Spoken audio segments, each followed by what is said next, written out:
For many African Americans, it can be difficult to celebrate the 4th of July because, on one hand, we are excited to have time off, possibly vacation with family, and even reflect on the privileges that we have as American citizens.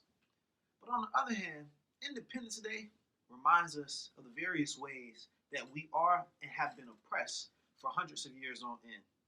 I will definitely be spending time with family this weekend, enjoying barbecues and cookouts. But here are four reasons why African Americans can find it difficult to celebrate the 4th of July or Independence Day. We weren't free on the first ever Independence Day. Slavery wasn't abolished in the United States at the time of the Declaration of Independence, which was written in 1776. In fact, the formal abolition of slavery didn't occur until 1865, a whopping 89 years later. The fact that slavery wasn't abolished in the United States for so long was made worse by the fact that the abolition of slavery had gained momentum worldwide. For example, European countries such as Great Britain and France, huge participants in the global system of slavery, had already abolished slavery and outlawed the international slave trade 30 plus years earlier. But what is even more jaw dropping about slaves not being free for years on end after the Declaration of Independence was penned is that the writers of the Declaration of Independence, or the founding fathers, described the relationship between Great Britain and the American colonies as a master-slave relationship. Wait, so you telling me that the American colonies advocated for freedom from British rule because they viewed Great Britain as an overarching master and themselves as slaves, but then continued to enslave black people? Boy, that's some bullshit, boy. There isn't a national holiday to celebrate black people's legal freedom. But what event could actually celebrate such a monumental feat? The Civil War? Juneteenth? Some other event? Let's examine the Civil War. The fact that there isn't a holiday to celebrate the Civil War is a pretty big deal because the Civil War represented such a defining moment in American history and for America's identity.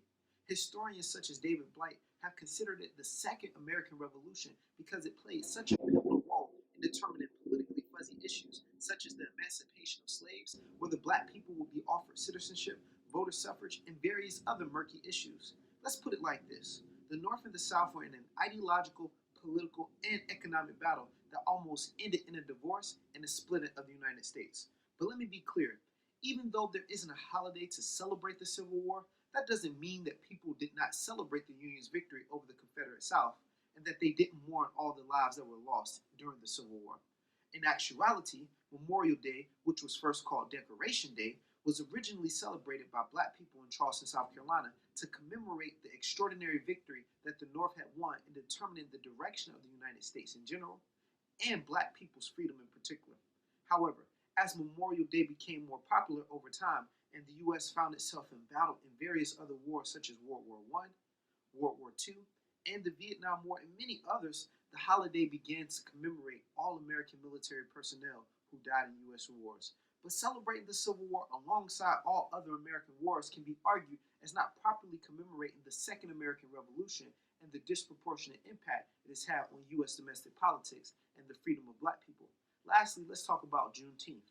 Juneteenth is a holiday that celebrates when Union soldiers marched all the way to Galveston, Texas on June 19, 1865, and announced that slaves were free. Despite the Emancipation Proclamation being issued by Abraham Lincoln in 1863, the slaves in Galveston did not know that they were free until the Union soldiers had gotten there in 1865.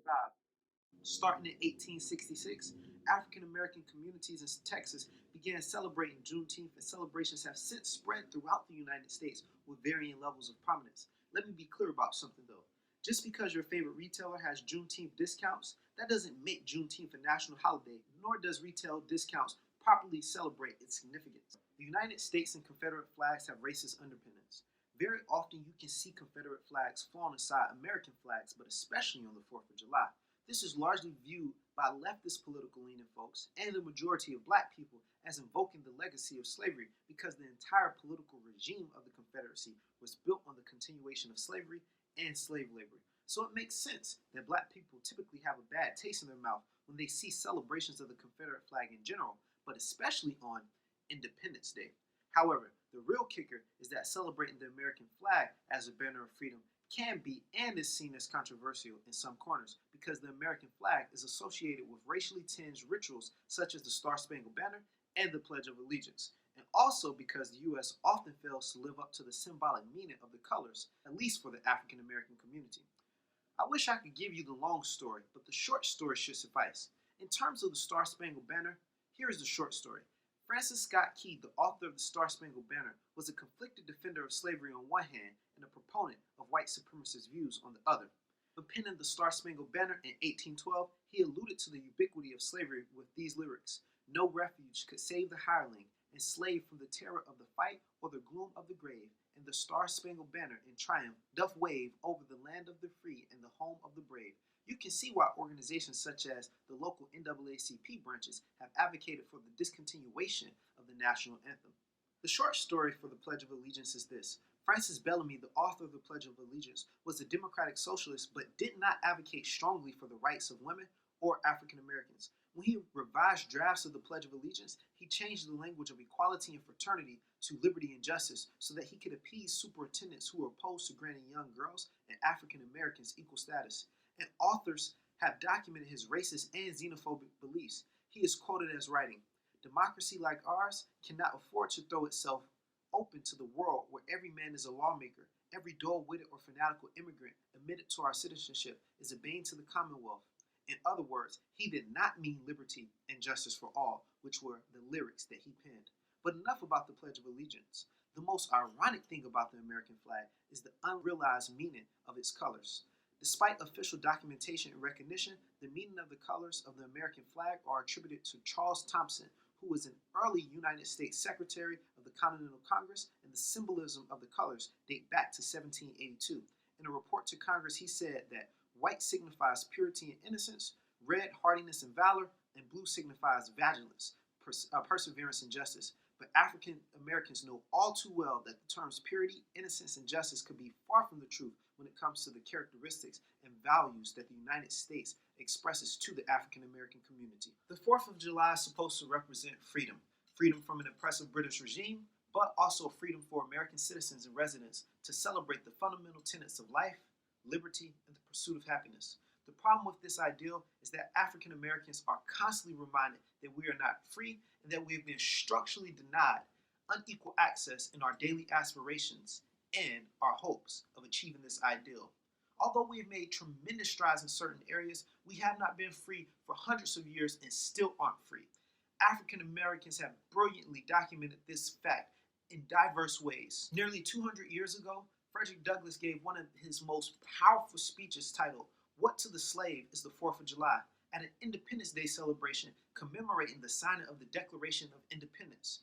In his speech, Douglass offers a searing critique of the hypocrisy of white American citizens in touting national freedom while still upholding the institution of slavery.